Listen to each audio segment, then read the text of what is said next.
So I've had a pretty productive December. Let's just put it that way. So I want to tell you about it.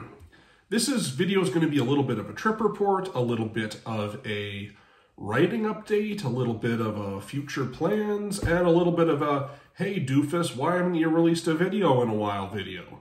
So buckle up. It all started a couple of weeks ago when I was at the Calgary International Airport. I was heading out, as I mentioned to some of you, for a cruise. And my cruise was originally scheduled to be from Barcelona in Spain through Valencia, Cartagena, Malaga, Lisbon, Cadiz, Lisbon, and then the Azores through Ponta Delgada, and then Bermuda, and then up to New York City from there. Along the way, the itinerary changed. We lost Bermuda, and we gained another stop in the Azores. So instead of Ponta Delgada, or just Ponta Delgada, we ended up getting Ponta Delgada plus Praia de Victoria, which is on the island of Terceira, where I've actually been before, because I went to the Azores for a month when I was a little kid. And that is a story for a different story. So we got on the ship and, well, first let me tell you about getting there. So here we are on a very warm and beautiful, unseasonably warm. It had been extremely cold, -40 recently, Calgary Airport. Just hopping on a United Airlines Airbus A319 to take us down to Chicago. The legroom was a little bit tight for me. I didn't think at the time that I was going to be able to get much writing done on this flight. It was just a little bit too tight, and I ended up having seatmates. And here's the takeoff from Calgary's runway 29. Please sit back and enjoy.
On the climb out from Calgary, we were treated to some beautiful views. It was a nice clear day, as I said, like Nose Hill, which is currently under the wing, and some views of downtown. And we flew right back over the airport, so I had got some really nice footage of the Calgary airport as well, where we'd just taken off from.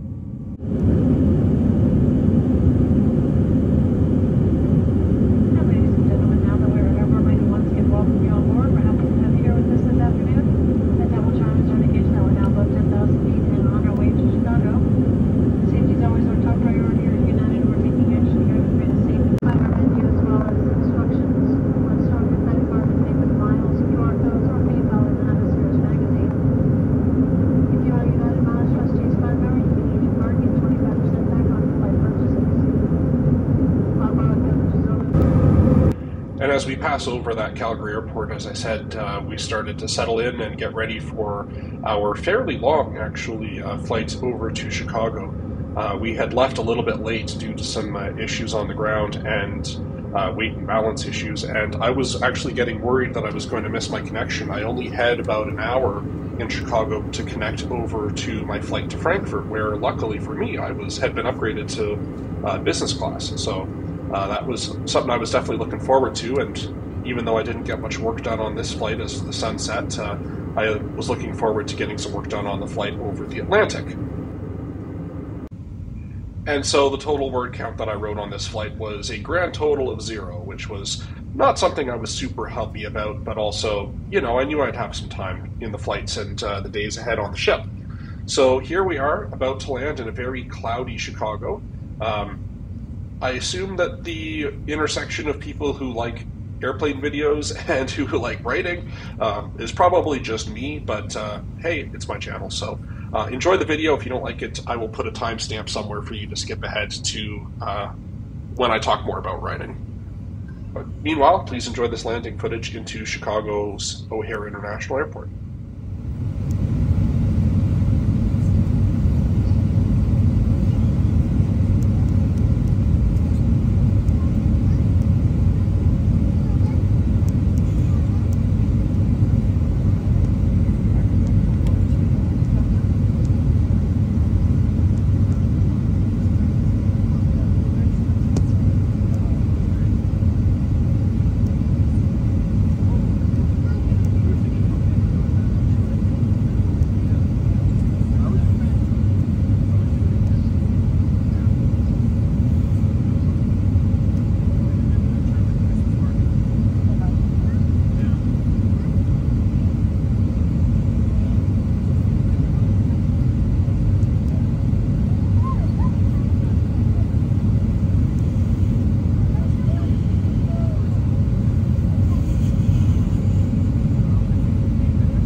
So I had a 1-hour connection in Chicago.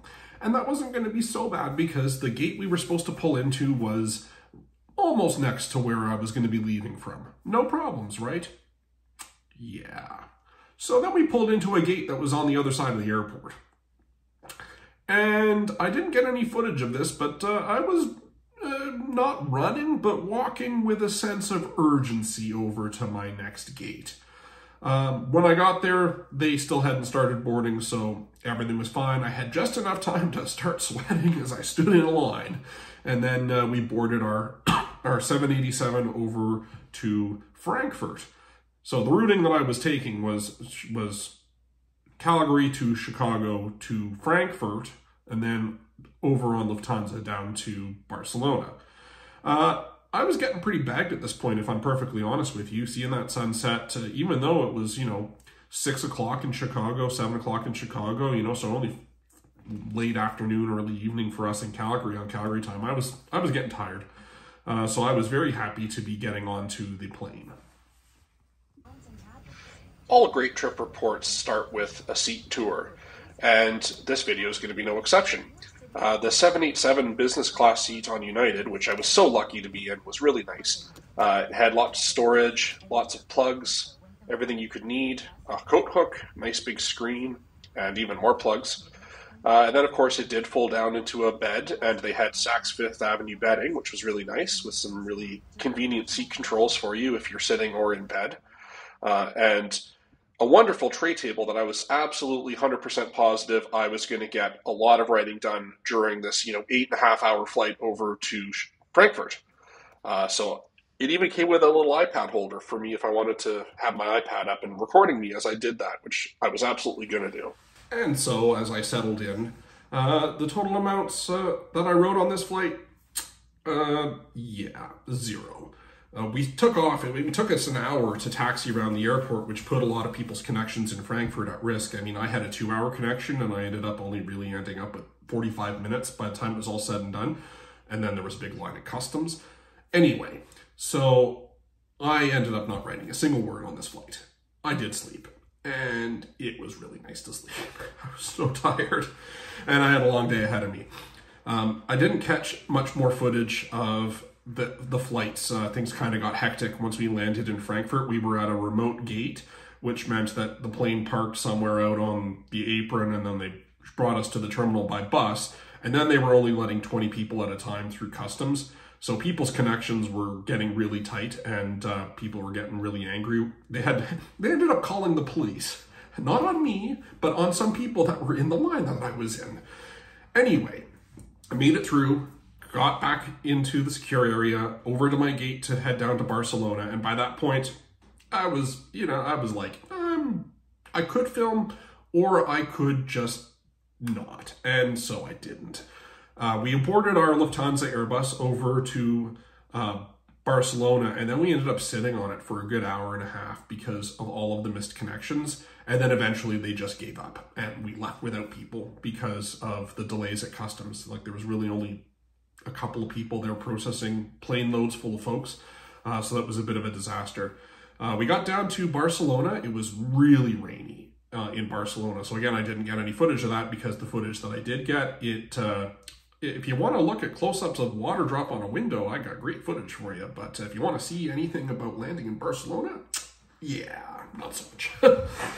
Anyway, so we were getting picked up by the cruise line, and by that point it was 3 o'clock in the afternoon, and the ship was supposed to sail at 5:30.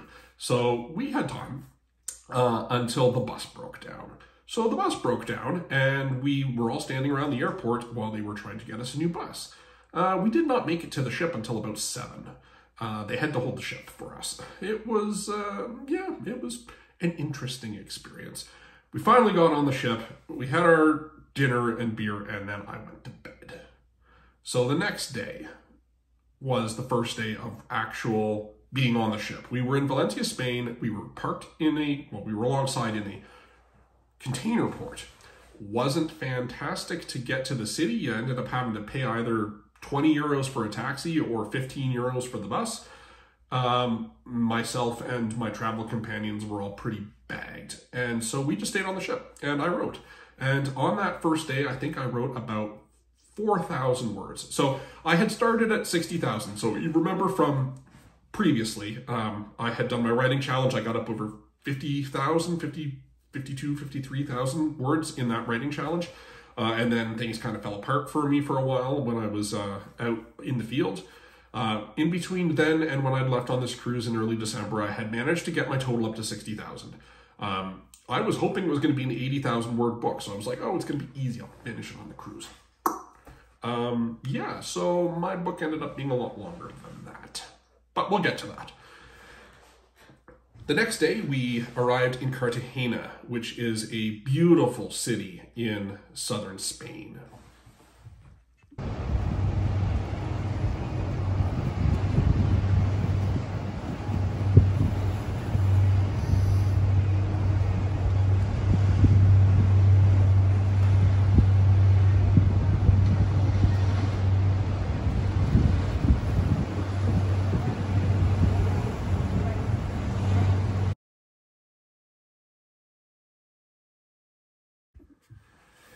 It was really rough coming into Cartagena, and the night before it had been really rough.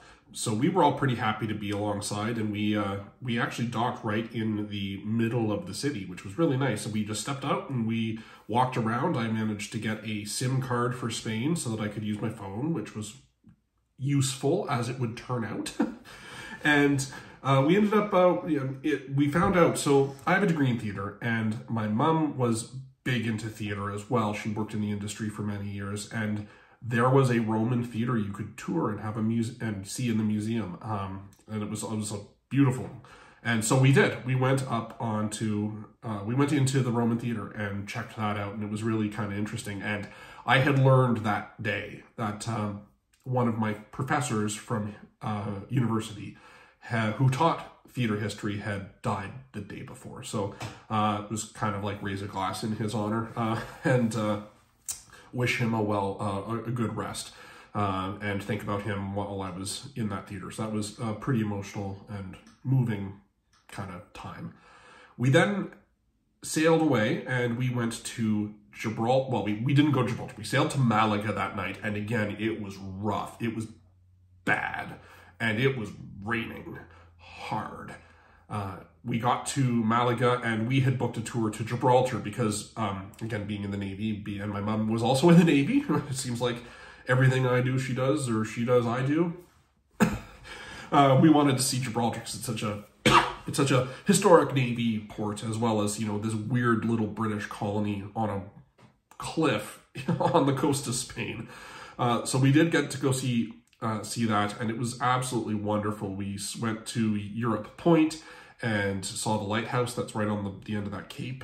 We went to St. Michael's Caves, where they've recently built this light show, and we did see the monkeys. Total words to this point that I'd added, maybe about 4,000 just for that one day in Valencia.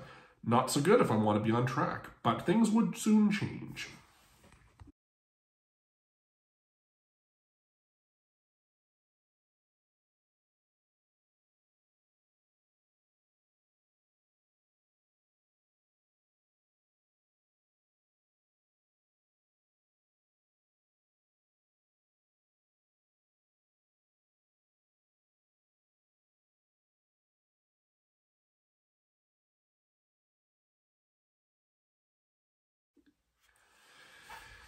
So it was the night we were in Malaga that we got back to our staterooms and we found a letter from the captain of the ship informing us that our 2 stops in the Azores had been canceled.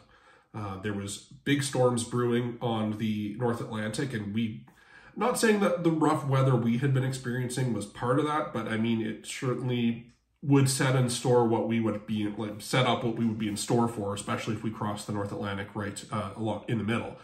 So they had canceled the Azores, and instead we would go to Fonsalmadeira. So we would now, from this point in Malaga, we would sail to Cadiz, we would sail to Lisbon, and then we'd have a sea day, and then we would get down to Fonsalmadeira.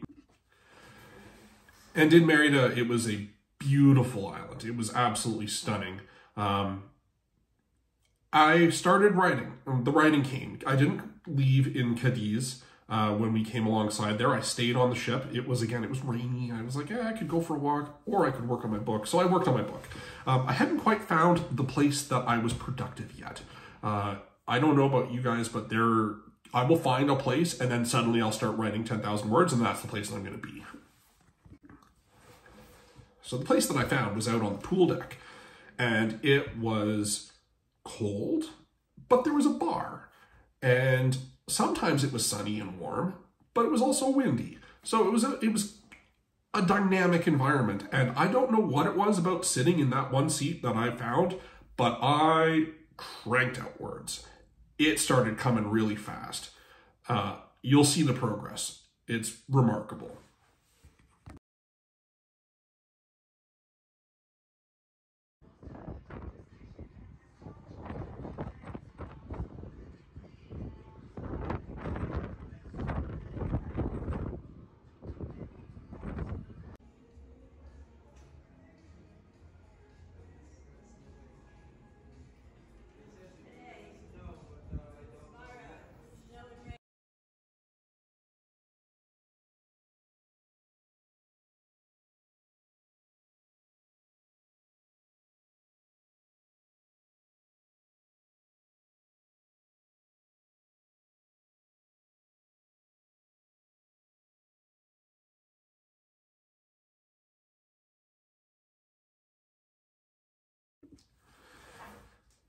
Well, I finished my book. Yeah, I got I got over 100,000 words, and there's still stuff I got to add to it, but the first draft, done. Now I need to start editing. So that's what I'm actually going to do as soon as I finish this video, and then I'll keep you posted on that progress. So we crossed over the Atlantic. It was a long series of days at sea, and it was at times beautiful and at times quite windy and rough. Then we got to New York and the disaster happened. I'll get to that in a sec.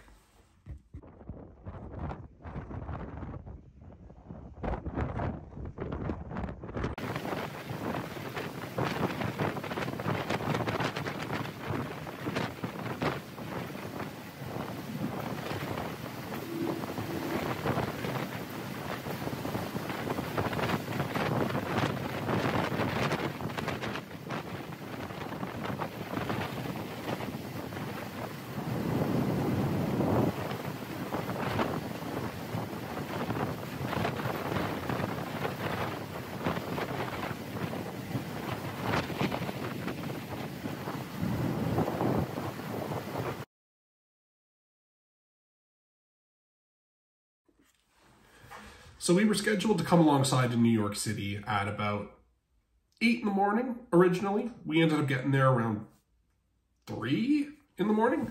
I did not end up waking up in time to see the Statue of Liberty, but my mom and my aunt said that they were awake the whole time we were coming alongside and they never saw it. So I don't know if it wasn't lit up or what.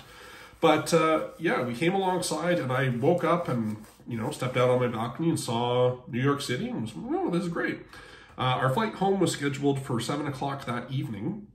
I would then be connecting in Toronto and then taking the last flight of the night back to Calgary, getting back to Calgary on the 22nd, or the 23rd at that point at about 12:45, so, just into the 23rd. That was destined not to happen. We got an alert from Delta, so our flight was booked with Delta, but they were operated by WestJet. My mom and I were on the same flight to Toronto. She would get off in Toronto, and then I would connect over to Calgary. We got an alert saying that our flights had been canceled out of New York. So because we had booked them through the cruise line, I called the cruise line. They said they couldn't help. I had to go to Delta because it was a Delta ticket, even though it was operated by WestJet. I talked to Delta and they couldn't help me. They said I needed to go to the airport. So Mom and I were getting a little bit anxious about this because, it was right before Christmas. We wanted to get home. We got to the airport. Delta said they couldn't help us. They took us over to WestJet.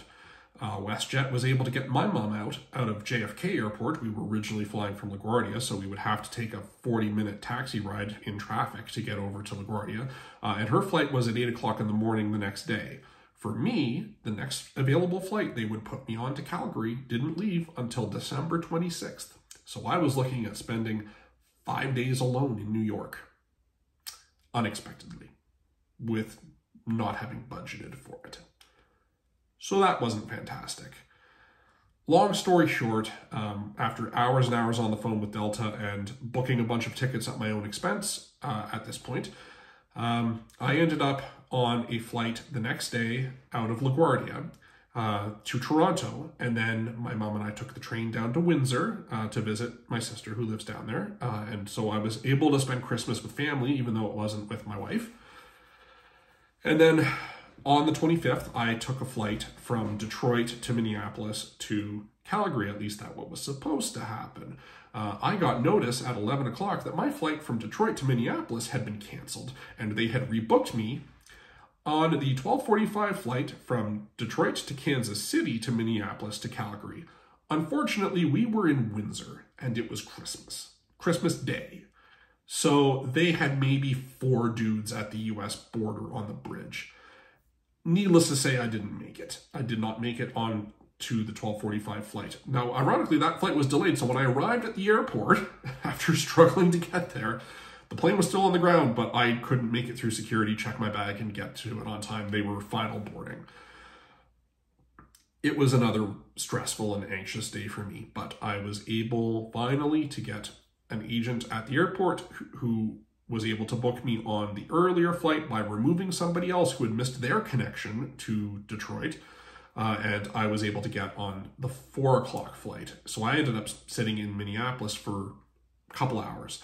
But I made it home to Calgary on Christmas Day, finally. It was an ordeal. It was a travel ordeal. So here I am. I'm back home. It is now January 2nd. Happy New Year. And I'm going to be editing this book, and I've already got ideas for the next one. If you've watched this whole video, and my overall rating of this travel, the flights on United were great. Well, the first one was fine. It was economy class. The being upgraded to business class was wonderful. I'm very grateful I got to fly business class. The cruise was fine. Here's the thing. The ship was a fairly old ship, and it was it had just come out of dry dock, so there was some stuff that wasn't working. The crew were all really nice and really friendly. There wasn't as much to do on it as maybe we would have liked, but it didn't matter to me because I was writing my book, and my book got written, so A+ for me on that. But if you wanted to cruise and do that traditional cruisy stuff, then maybe this one wasn't a good one for you. But no issues for me. And we got to New York, and it all fell apart. But I'm home, editing the book, got ideas for the next one. Yeah, let's see what the future holds. I hope you all had a fantastic holiday, and I hope your writing is going well. Please let me know in the comments. And I hope you enjoyed this random trip report / writing report on what I've been up to in December. So hopefully we'll be in touch again about editing as that happens, and otherwise I'll see you around. Thanks for watching.